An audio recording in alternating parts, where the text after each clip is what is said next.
This is Kamera. We're points in the Bible, day number 98, 2 Samuel chapter 13 through chapter 15. Guys, some interesting points here. How we allow our emotions to get the best of us and instead of controlling them. Another thing is, as parents, how sometimes we feel guilty and we're pretty lenient on our kids.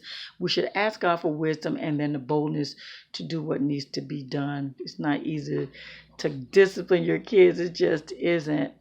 And yeah, especially when you're feeling guilty, it's not easy at all. So let's start with Amnon. Amnon is David's first son. He is obsessed with his half sister Tamar. And he's pining over her. He's feeling sick because he's in love with her.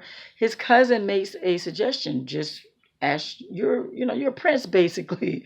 You shouldn't be going through this. Just ask your father. Tell him you're not feeling good and ask him your sister serve you.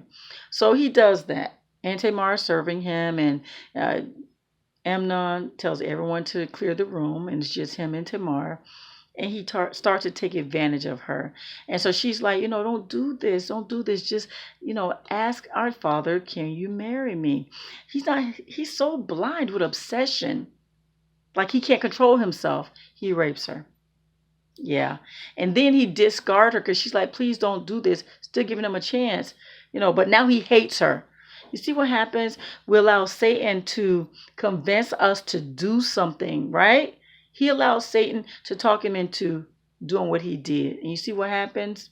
And instead of controlling it. So when that thought first came to his mind, he should have controlled it. He should have asked God to help him with it. But he gave into that temptation, which defiled his sister.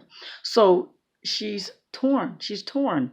Her brother Absalom, the one who was had the same mother and father as her. He's one of David's sons too. And he doesn't say anything. But David is angry, but scripture doesn't tell us what David does. So now Absalom has his sister living with him. 2 years later, Absalom, he has this feast and he invites his brothers over to this feast. He's plotting. He has his men to kill Amnon for what he did to his sister Tamar. You see what happens? He allowed that anger and that revenge to fester in his heart till he killed his own brother. You see what happens, guys? Yes, he killed his own brother. And then he flees and he goes and lives with his grandfather on his mother's side. Yeah, so about that. Fast forward 2 years later. Now David, he's mourned Amnon, but now he's really, really missing Absalom. Can you imagine what a parent is going through? One kid kills another, right? He is king, and right? But he's still a parent. Now, you have Joab. Joab is a relative of theirs, and he knows that the king misses his son. He knows his heart. So he creates the situation where he gets this old woman and who's supposed to be mourning and tells her what to tell David. Basically, her two sons, had an argument. One kills the other, and now her clan wants to kill her living son to avenge the other son. And she is hurt. She doesn't want her son to die. So David tells her, all is going to be well. I'm going to invoke, something where no one touches your son, like a pardon. I'm going to pardon your son so no one touches him. Well, she basically tells him you need to do that with your own son. And so she confesses that Joab put her up to that. And so David tells Joab to go ahead, bring Absalom back, but he cannot be in my presence. Yeah. Joab seemed to have a soft spot for that Absalom. I'm just saying. And so fast forward 2 years later, Absalom is wondering what's going on. My father, he has me here, but and I can't see him. What's the purpose? If I'm guilty, go ahead and kill me. If not, let me go. And so, yeah.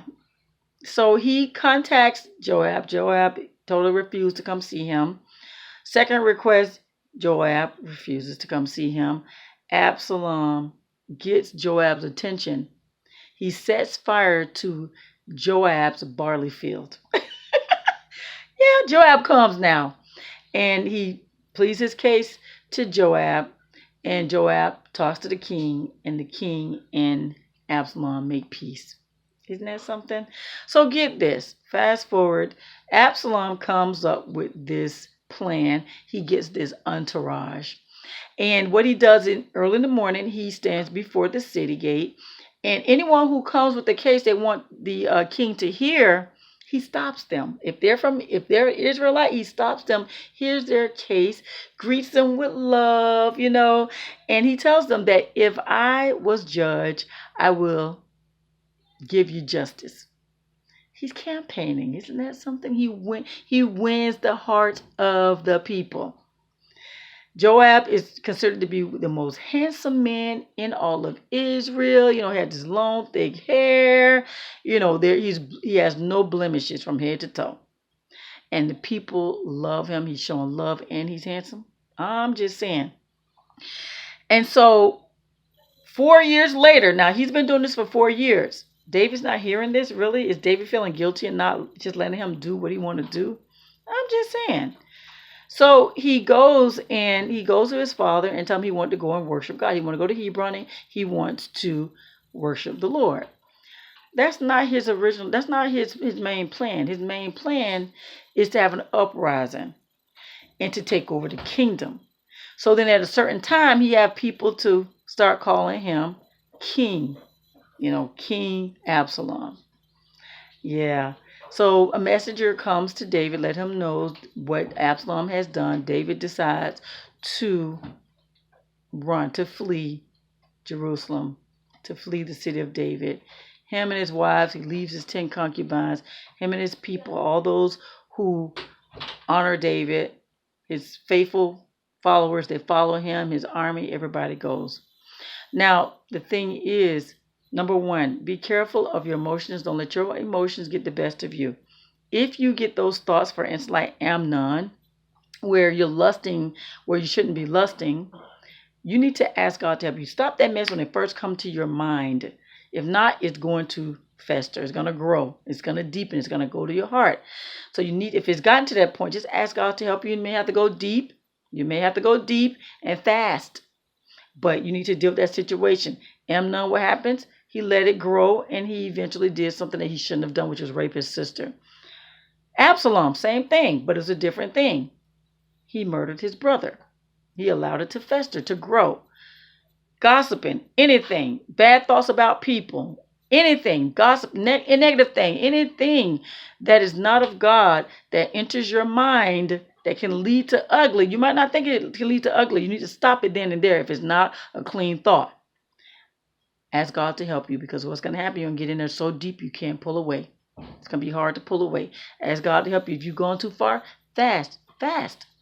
Parents, we may feel guilty and allow our kids to get away with stuff. It is hard to be hard on a kid who you're feeling guilty about. I'm just saying. Ask God for boldness and ask God for firmness. Once God give you that wisdom, ask him for wisdom. Ask him wisdom. Lord, how do I deal with this situation? My kid is doing this right here. Lord, I don't know how to deal with this. I'm hurting because I want to say something. Be honest with God. He ought to know your heart. He ought to know the circumstances. But Lord, I need you to give me the firmness I need. I need you to give me the boldness and wisdom on how to deal with this situation. Because you see what happened? Look at Absalom. How did David not know what Absalom was doing for those 4 years in front of the city gate? And look where it's leading us to. And David is allowing this to happen. If anyone else, he probably killed him. Just saying. So guys, those are my points. If there's any you'd like to add, please place them in the comments area. That's points in the Bible. Day number 98, 2 Samuel chapter 13 through chapter 15. You have a God-filled blessed day.